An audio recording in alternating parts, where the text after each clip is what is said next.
My name is Preeti and I'm a knitter based in Toronto. This is my first podcast. I just filmed a video showcasing everything I knit in 2024. And since I had some time, I thought I would make a podcast and let's see where this goes. Today I am wearing my Agnete cardigan by Petite Knit. I made this I made it this year in 2024 in January. I used Drops Kid Silk in a purple lavender kind of color, and then I used Sadness Garden Sunday in a dusty lilac, which is discontinued. So this project is interesting. I thought it would be like any other cardigan. So I bought 4 balls of each. So I actually had 4 balls of each, the Sunday and the Kid Silk. Turns out that's not enough. Brioche stitch eats up a lot more, and it would probably help to just read the pattern and see what you actually need. So that was a huge lesson learned, that you should definitely not just make assumptions, and before jumping into a complex stitch pattern, maybe take the time to understand kind of the ins and outs of it.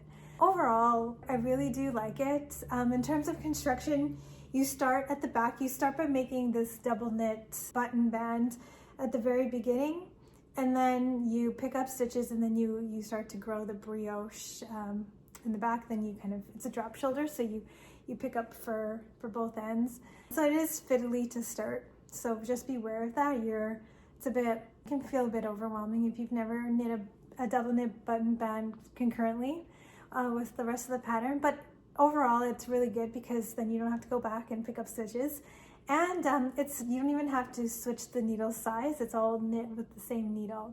There was one part where I had to leave the stitches on hold in almost a year, so I do have a bit of a line on the back.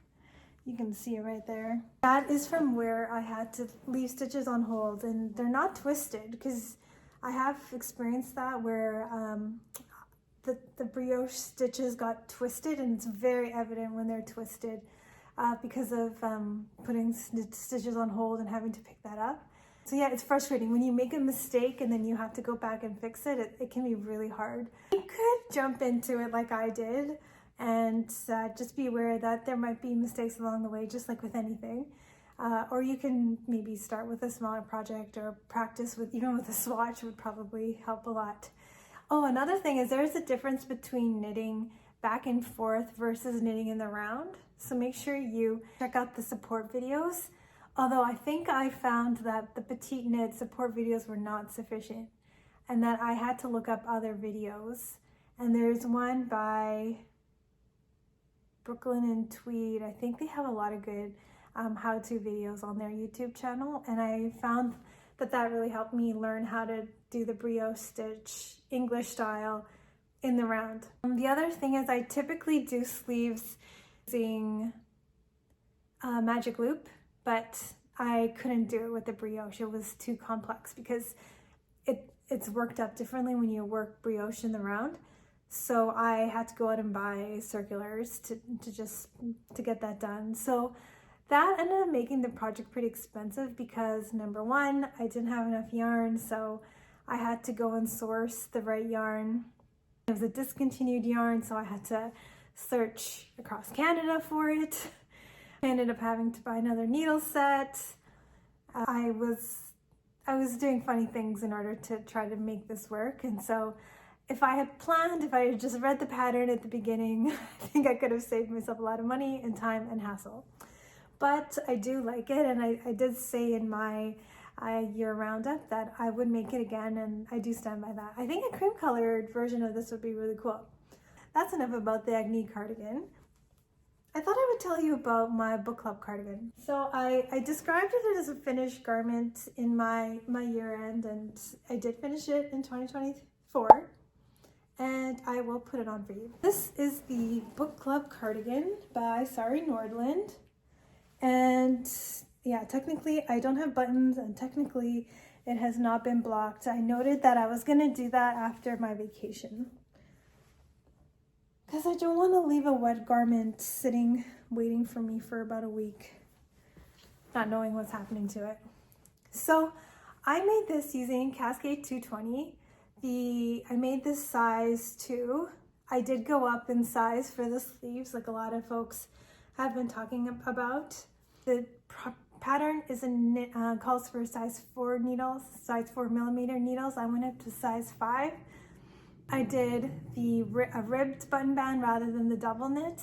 And it's not because I'm allergic to double knit, but because I thought that it would suit it better, just based on my own personal preference. I do love the ones that I've seen with double knit, but I think for me, I like this better because I don't want the garment to be too heavy. I used Cascade 220 Heather's, one of the Heather's color in a purple shade, which I'll note below, and it is a non-superwash. The project starts with you. Again, you start in the back, you do a trapezoid. I will say when I first opened the pattern, I was really overwhelmed and I felt like I didn't understand what the pattern was asking me to do, and I just kind of froze for a second. I just didn't understand. So if you feel that, or if you're nervous, yeah, I experienced that to begin with, and then I slowly started to put 2 and 2 together, where part of it is she's writing what you're supposed to be doing, and then she's also asking you to refer to the chart, so you'll understand that as you go through. And I messed up the moss.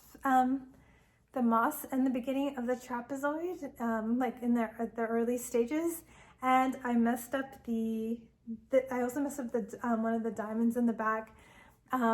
There's like a moss stitch that's in there, and I messed that up. And then I thought maybe it wouldn't bother me too much. I kept going. I was continuing down the back, and I kept looking at it and thinking, oh, I think it does bother me. So I was just going back and forth. Does it bother me? Does it not? Does it bother me? Does it not?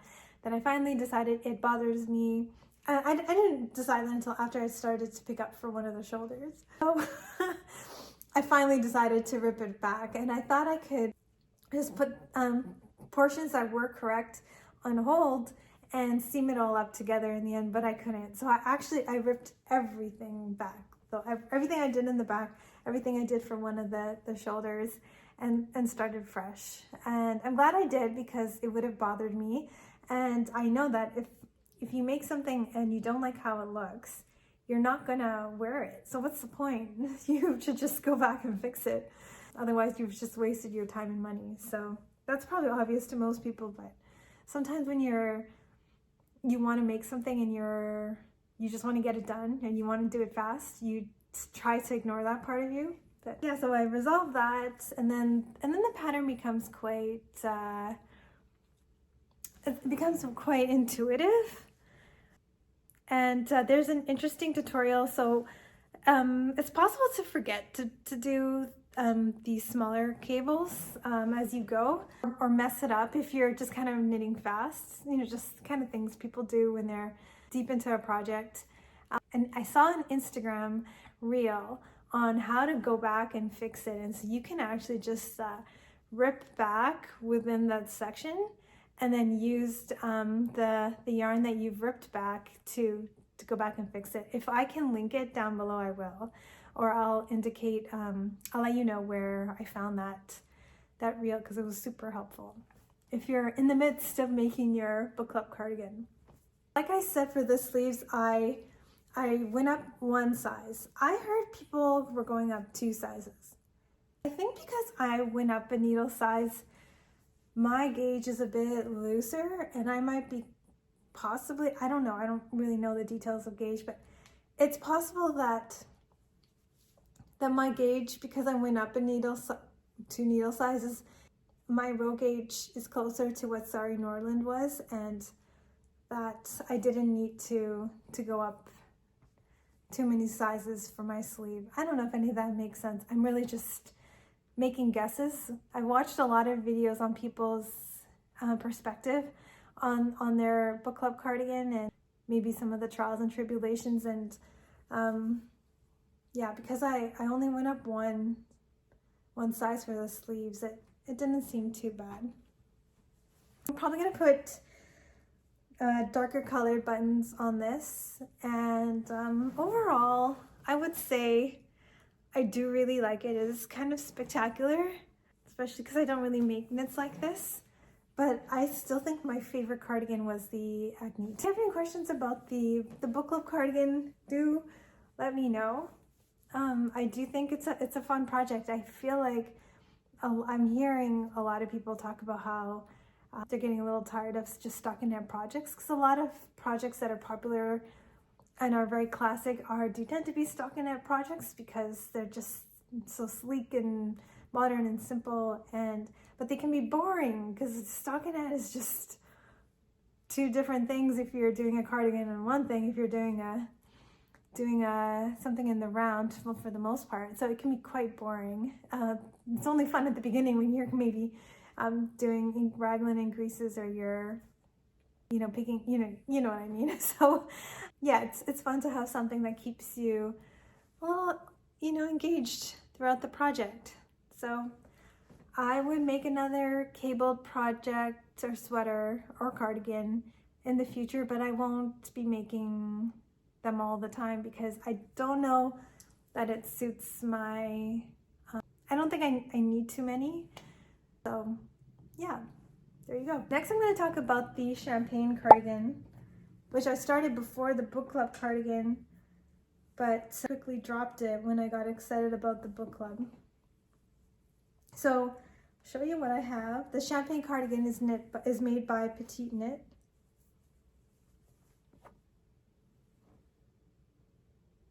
I'm just about done the body before I start the ribbing.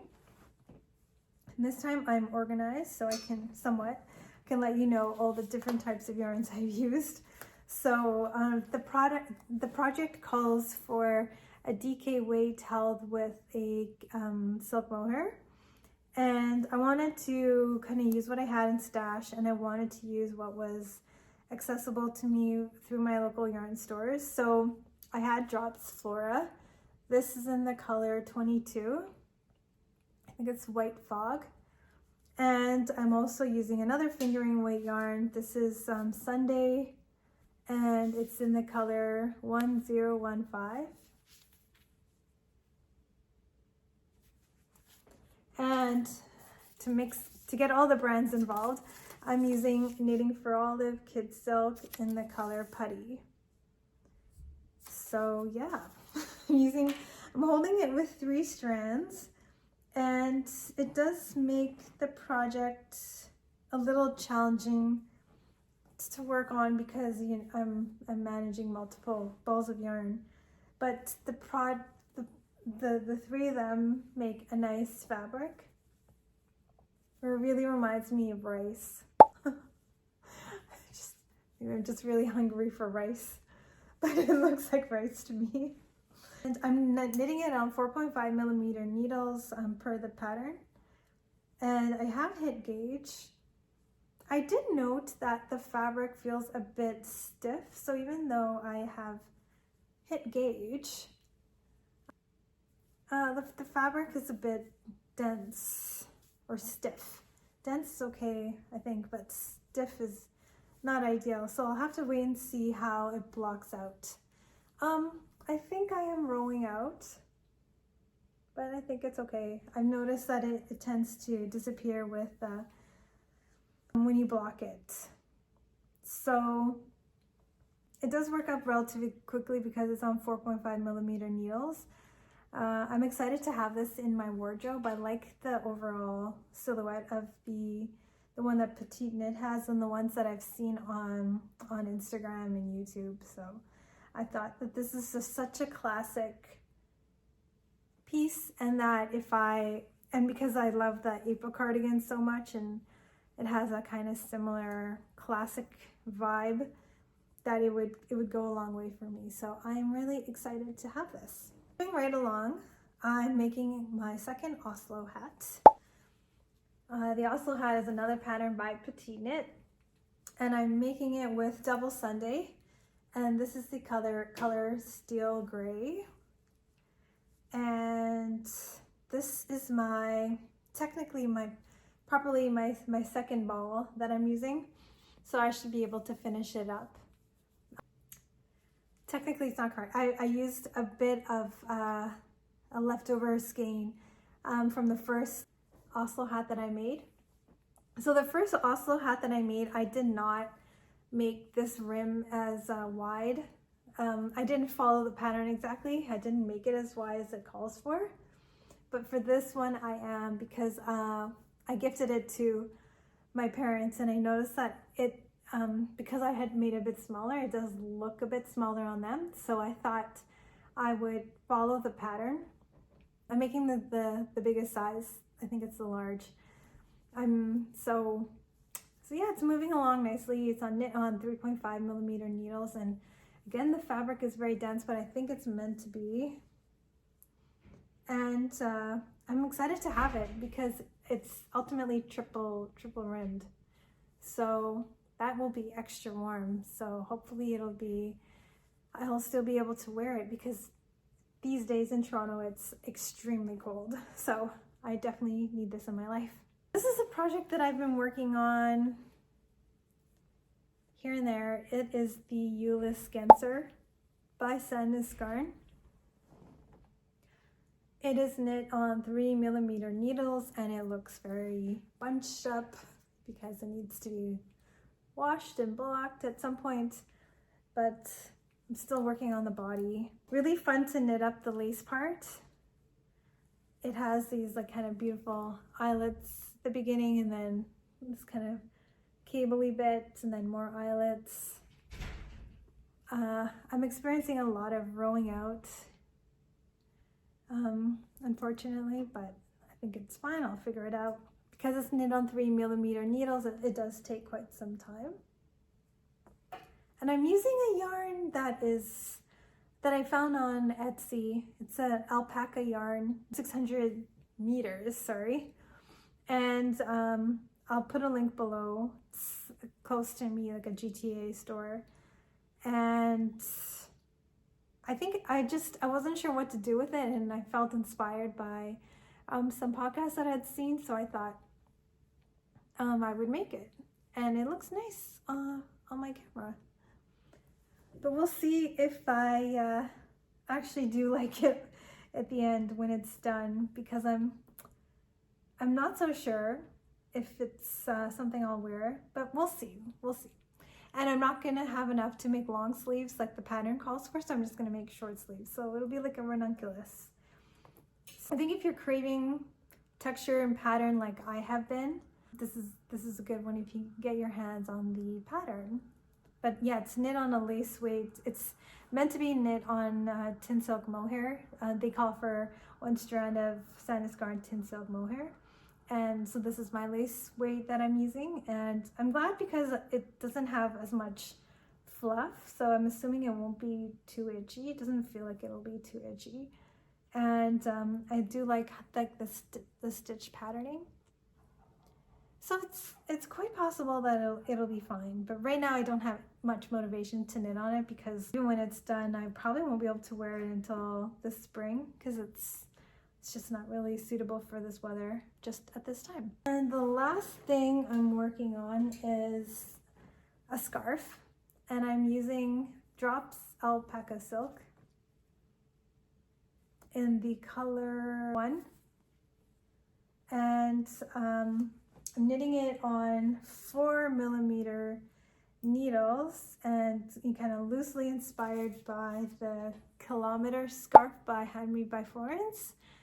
In terms of the fact that I did a Turkish cast on to get it going, and I just used like the right needle size for the fabric that I wanted, and I just cast on the number of stitches based on the width that I wanted. So yeah, the only part, I guess, of her pattern that I really used was the having it, doing that Turkish cast on so that it can be a double layered.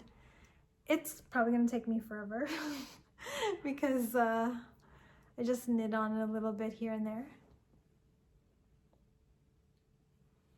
But it should be really nice. So hopefully it'll be done before the end of the winter. I mean, we have long winters here. So you never know. And when I get really into a project, I can make some good progress, but if it sits for a while, then it'll sit for a very long time. So I'm excited to have this. You'll see overall, I do use a lot of drops because price point and because I still consider myself pretty new at knitting, and I don't want to use more expensive yarn and then have it not turn out how I want it. Like, I would say the Knitting for Olive pure silk, when I first used it to make the Kutar top, and it was too advanced for me when I made it, and I didn't like how it turned out, and I felt so bad that I spent that on the yarn to just have it sit there. So that's why this year I decided to make an anchor tee, and I don't like that either. So my last hope for that yarn is to turn it into a cumulus tee, and I will not buy pure silk again, probably. But I do like a lot of the Sandnes garns, like the Sunday is really, really good. I enjoy that. I used the Fritis garn for the slippers, and that worked out like a dream. If you're looking for affordable yarns besides drops, I would look into Briggs & Little, because they have really good, they come in large quantities and at a good price point. I do like Knitting for Olive with the merino and the soft silk mohair. It is not cheap, but you are more likely to get a good outcome. And, you know, kind of contrary to what I said about drops, while I do really like it, I really like Flora, and I really like Drops Nepal, but their kid silk was a bit of a disappointment, so I would not use that again. It's like I mentioned with my year-end review when I did the Debbie Bliss Monday sweater, it's just not worth it, even if it's $2.99 for a ball of yarn. Then if you're not comfortable wearing it, or if you don't really like it, then there was really no point. So the last thing I want to talk about are future plans. I'm planning on making the Esther jacket by Petit Knit, and I'm going to make it in this beautiful yellow color. This is Drops Nepal in the color 8919, and I think it's gonna look really good. In addition, I'm planning on making the Badger in Bloom sweater by Anne Wenzel, and heavily inspired by the version made by Knitting Traditions, Olga from Knitting Traditions. She made hers using Drops Air, and I'm gonna do the exact same thing. This is Drops Air in the color 03. And then my contrast color is gonna be Drops Air in the color 06. Together, they're gonna make a great combination. I've never really done color work, which is really interesting, so it's something I'm really looking forward to, because I think I'm gonna love it. So, and so far this yarn feels really soft, and I think that's all I have for now. Yeah, I'm gonna try to take good advantage of this cold winter weather and get some nice fun knitting done, and then when spring hits, I intend to slow down, and then usually in August I get inspired by fall knitting, and I'll probably pick up again. So I think that's all I have to say for now. Thank you so much for watching and listening, and I will see you next time. Thank you.